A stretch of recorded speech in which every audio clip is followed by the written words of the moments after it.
तुझ्या आईला झुंबलं ही अशी तशी शिव्या दिलेल्या तुझ्याकडे आहे? त्यांनी. आहे तुझ्याकडे हा, लावू केलेलं आहे. म्हणजे म्हणलं कुठली लावायची दाखवायचंच म्हणलं तर मला पुरावा माझ्याकडे पण पाहिजे म्हणलं नाही का. आणि मी काय एवढं म्हणते तर तू शिव्या देऊ नको नाही का, असं तसं हे ते. तर त्यांनी त्याला माहितीच नाही रेकॉर्डिंग केलेली हे म्हणून.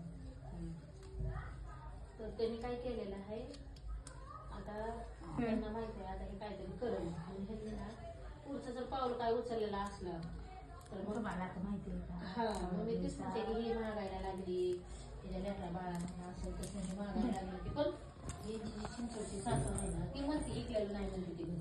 बघूच नाही बोललं म्हणजे का? म्हणजे काही केलेलं आहे तिला सगळं माहिती आहे कारण तिथं भाडे करून ठेवलेले आहेत त्यांनी. आणि जर तिथं विकायचं जर म्हणलं तर तिला माहिती पडते की घरी काय काढलंय म्हणून कारण तिच्या ताब्यातच आहे ती सगळं घरदार. पण कागदपत्र त्याच्याकडे आहे. असं आहे पण तिच्या ह्याच्यावर आहे सगळं तीच करते. तिच्या ह्याच्यावर आहे सगळं काय करायचं काय नाही ते. तर मग तिला म्हणलं मग त्या दिवशी म्हणजे गेल्या 2 महिन्यात म्हणलं की 7 लाखाला घर आले तर मग 7 लाखाला घर कसं काय येईल काय नाही. 17 लाखावर म्हणलं, लग्नाच्या अगोदर म्हणलं, 7 लाखाला घर काय आलं. आता तीच किंमत कसं काय त्या घराला पाहिजे. मग आता तर मग कमीत कमी आता 80 लाखाला तरी आलं पाहिजे ते म्हणलं ते घराचं. 1.5 कोटी रुपये आहे का नाही कारण डबल व्हॅल्युएशन होतं ना. साई दुनिया 12 1 कोटी 20